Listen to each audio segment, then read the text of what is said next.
اهلا بيكم فيديو جديد وحدوته جديده من قناتكم الجميله قناه الحدوته. جاهزين لحدوته النهارده؟ في شارك ومشروبك بقى ويلا بينا نبدا على طول. بيبتدي فيلم النهارده ده لما كانت الام اللي قدامكم دي بتجهز بنتها عشان تشارك في مسابقه اجمل طفله في المدينه، وكانت الام بتهتم ببنتها جدا لدرجه انها كانت بتخليها في اجمل حالتها، وكانت دايما تقول لها ان لو رجع بيها الزمن وكان عليها تختار ما بين ان يجي لها بنت ذكيه ولا بنت جميله فكانت هتختار البنت الجميله دايما. وعشان كده الجمله دي تثبت في دماغ البنت وخلتها تعيش حياتها كلها تهتم بنفسها وبجمالها وبس. بس السؤال هنا بقى، انت كمشاهد لحواديت قناتنا الجميلة ما تقدرش ترجع تحت الفيديو ده وتدوس على زرار الاشتراك في القناة وكمان تفعل زرار الجرس عشان يوصلك كل جديد بنقدمه؟ اكيد تقدر. فوقف الفيديو دلوقتي وانزل اعمل ده بسرعة وتعالى تاني عشان اقول لك ايه اللي حصل مع البنت الجميلة دي واللي اسمها ايميليا.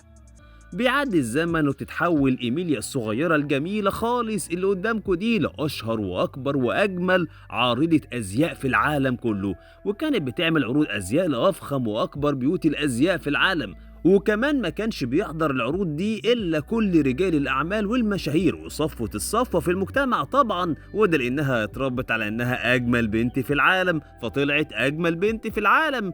وفي مرة من المرات وفي حفلة من الحفلات اللي كانت بتتعرض فيها الأزياء اتعرفت على حبيبها هاري رجل الأعمال اللي من أصول آسيوية واللي تقريبا ملياردير كبير جدا. وقعت إيميليا في حبه من أول نظرة وارتبطوا ببعض وراحت عشان تعيش معاه في القصر بتاعه. ومرت الأيام وكانت علاقتها بحبيبها الجديد علاقة قوية وكويسة وحبهم كل يوم بيزيد عن اليوم اللي قبله، لغاية لما حصلت حاجة غريبة انت كمان هتستغرب لما تعرفها.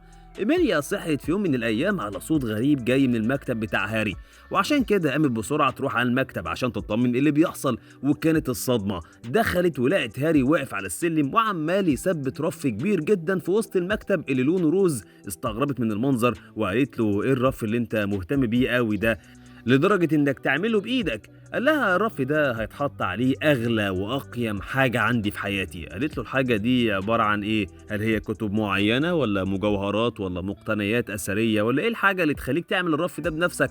قال لها الحاجة دي لا يمكن تقدر بثمن. ولما سألته وألحت عليه عشان تعرف الحاجة قال لها الحاجة دي اللي هتتحط على الرف هي إنتي. استغربت في الأول لكنه بدأ يكلمها ويقول لها إنه محتاج يشوفها دايما قدامه في كل وقت، وعلشان كده فكر إزاي يعمل الحركة دي بإنه يحطها على رف من الرفوف اللي موجودة في المكتب بحيث كل اجتماعاته وشغله تكون هي قدامه لما يفتكرها أو يعوز يشوفها. استغربت تعمل إيه من الموضوع ده لأنه كان يكفي إنه يحط لها صورة في المكتب وإنها تروح معاه كل اجتماعاته، لكن بدأ يكلمها بصيغة الحب وصيغة الرومانسية عشان تقتنع إيميليا بكلامه وتقول أما نجرب مش هنخسر حاجة. حاولت إيميليا إنها تقول لحبيبها بإنها عندها شغلها وحياتها اللي لازم ترجع ليه مهما كانت بتحبه ومهما كانت عايزة تعيش معاه، لكن هاري قال لها إنها مش محتاجة أي فلوس خلاص بعد كده، هي عايشة مع أغنى رجل في العالم فمش محتاجة إنها تشتغل ولا تشيل هم الحاجات دي عشان تقتنع إيميليا بعد ما قال لها هاري إنه هيكون أسعد رجل في العالم لو هي حققت له الطلب ده. وقالت هتجرب مش هتخسر حاجه، وطلعت فعلا على السلم وقعدت على الرف وهي مستغربه. ولما نزل هاري وشال السلم من تحت وبدا يبص لها قال لها انا ببص دلوقتي على اجمل منظر في العالم، وراح عشان يعمل لهم هما الاتنين فطار سوا.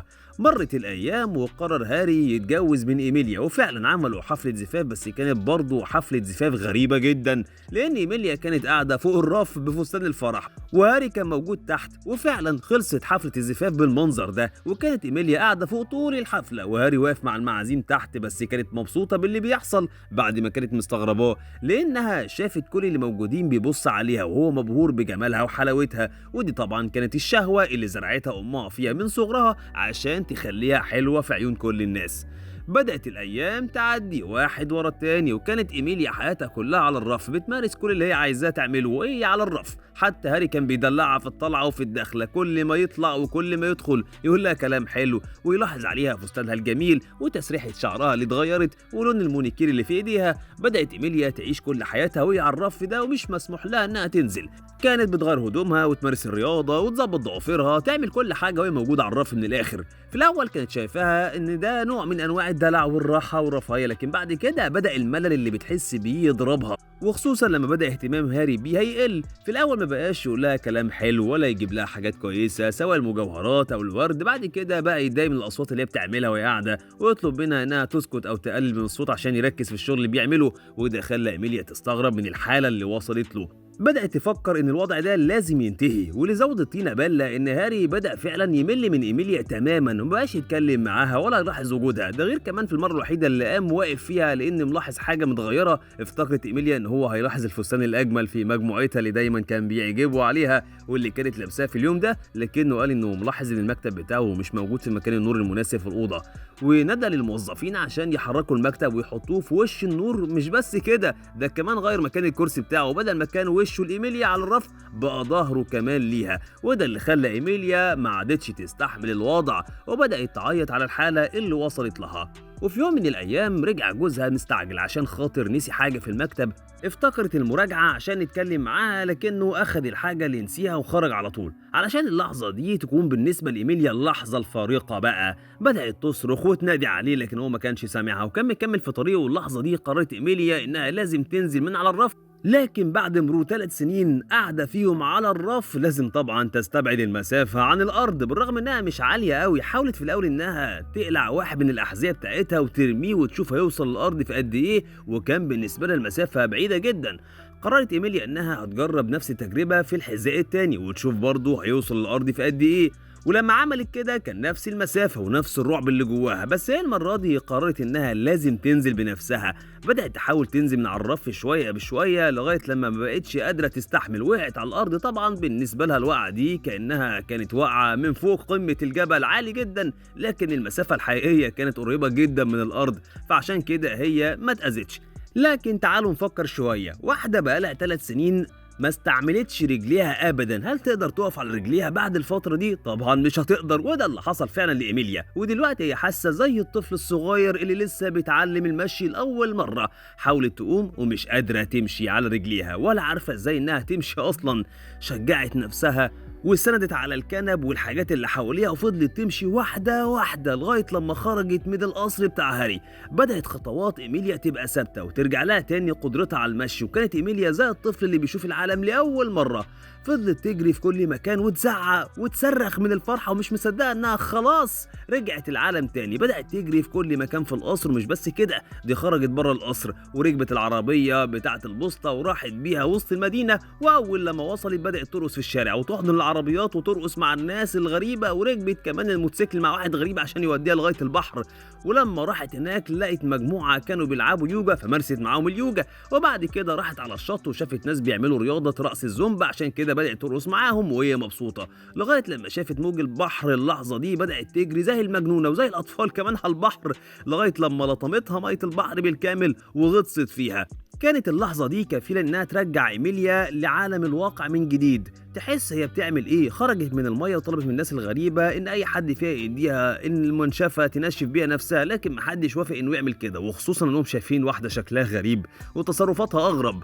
فقررت إيميليا إنها ترجع تاني للقصر، بس المرة دي كانت وحيدة وبردانة ومش عارفة هي رايحة فين. فضلت تمشي حافية ومبلولة في الشارع وهي بتحاول إنها تتمالك نفسها من البرد اللي حاسة بيه، لغاية لما وصلت عند محل من محلات الميك اب المشهورة. افتكرت نفسها وهي بتحط الميك اب من أغلى وأحسن الأنواع، وبصت لنفسها في مراية المحل وشافت نفسها قد ايه بقت بشعة دلوقتي، وده اللي ما ارتاحتلهوش، وعشان كده دخلت المحل واستعملت العينات المجانية اللي موجودة جوه عشان تعمل شوية مكياج خفيف يساعد انها تخليها اجمل.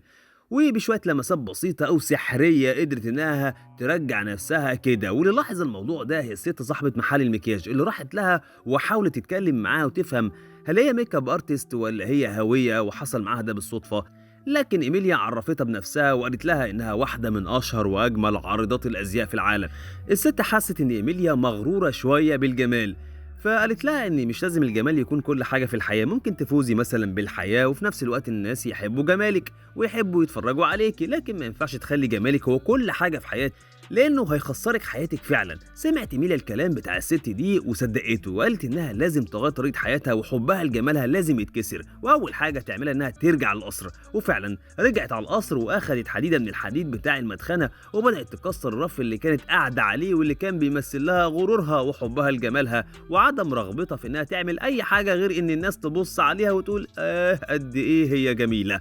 وبعد ما كسرته مرت سنة بعد الواقعة دي، وبتفتح إيميليا محل المكياج الخاص بيها واللي كان براند مشهور ونجح في وقت قصير جدا جدا جدا. لكن الغريب إن إيميليا عملت لنفسها رف جوه المحل ده وبقت تقعد عليه كل يوم بمكياج وستايل جديد في اللبس عشان تبقى هي المثال لكل البنات الصغيرين اللي داخلين المحل واللي عايزين يبقوا جمال زيها، وبتساعدهم على كده مش عشان خاطر تبقى حلوة وكل الناس يبصوا عليها. بكده يكون خلص فيلمنا النهارده. بنتمنى تكون حدوتة النهارده عجبتكم. ما تنسوش تقولوا لنا اسم الفيلم اللي عاوزين تشوفوه المره الجايه في الكومنتات، وكمان اوعوا تنسوا تشتركوا في القناه وتدوسوا على زرار اللايك اللي تحت وتفعلوا زرار الجرس عشان يوصل لكم كل جديد بنزله اول باول. ونشوفكم قريب قوي. باي باي.